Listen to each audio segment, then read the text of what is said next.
Hello, नमस्कार दोस्तों, कैसे हैं आप सब। उम्मीद है आप लोग अच्छे होंगे, स्वस्थ होंगे। आज की वीडियो में हम लोग माँ शैलपुत्री की पूजा की विधि और कथा को सुनेंगे। चैत्र नवरात्रि के पहले दिन माँ शैलपुत्री की पूजा की जाती है। नवरात्रि के पहले दिन शैलपुत्री की पूजा इसलिए की जाती है ताकि जीवन में स्थिरता बनी रहे। चलिए इस दिन की पूजा विधि और कथा के बारे में बताते हैं। अब चैत्र नवरात्रि आने वाली है, जिसमें पहले दिन माँ शैलपुत्री की पूजा की जाती है। माँ शैलपुत्री हिमालय राज की पुत्री है। शैल का मतलब पत्थर या पहाड़ होता है। नवरात्रि के पहले दिन शैलपुत्री की पूजा इसलिए की जाती है ताकि जीवन में उनके नाम की तरह स्थिरता बनी रहे। नवरात्रि के पहले दिन कलश स्थापना के बाद माँ शैलपुत्री की पूजा की जाती है। दुर्गा सप्तशती का पाठ किया जाता है। आपको बता दें कि पुराणों में कलश को भगवान गणेश का स्वरूप माना गया है, इसलिए नवरात्रि के पहले कलश पूजा की जाती है।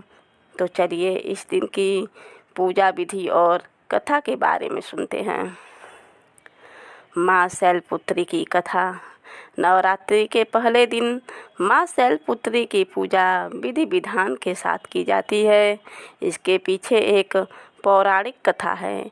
एक बार प्रजापति दक्ष ने यज्ञ के दौरान सभी देवताओं को आमंत्रित किया। उन्होंने भगवान शिव और सती को निमंत्रण नहीं भेजा, लेकिन सती बिना निमंत्रण भी यज्ञ में जाने को तैयार थी।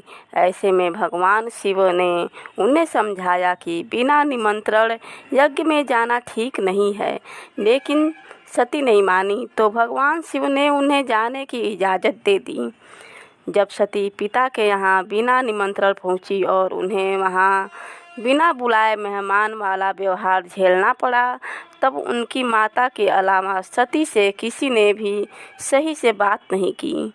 यहाँ तक कि बहनें भी यज्ञ में उनकी उपहास उड़ाती रहीं। इस तरह का कठोर व्यवहार और अपने पति का अपमान वे बर्दाश्त नहीं कर सकीं और क्रोधित हो गईं। इसी ग्लानि और क्रोध में आकर उन्होंने खुद को यज्ञ में भस्म कर दिया।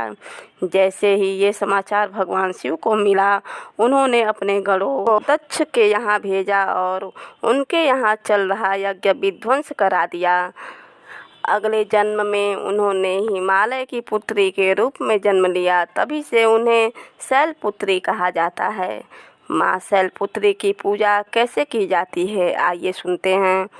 नवरात्रि के पहले दिन माँ शैलपुत्री की पूजा की जाती है। माँ के इस स्वरूप को सौभाग्य और शांति का प्रतीक माना जाता है। मान्यता है कि माँ शैलपुत्री की विधि विधान से पूजा करने से मन शांत रहता है और घर में सौभाग्य का आगमन होता है। इसके साथ ही माँ शैलपुत्री स्थायित्व और शक्तिमान का वरदान देती हैं। प्रातःकाल स्नान ध्यान के बाद पूजा घर में दिया जलाएं। इस दिन की पूजा विधि की बात करें तो कलश स्थापना के बाद माँ के सामने हाथ जोड़कर व्रत और पूजन का संकल्प लें।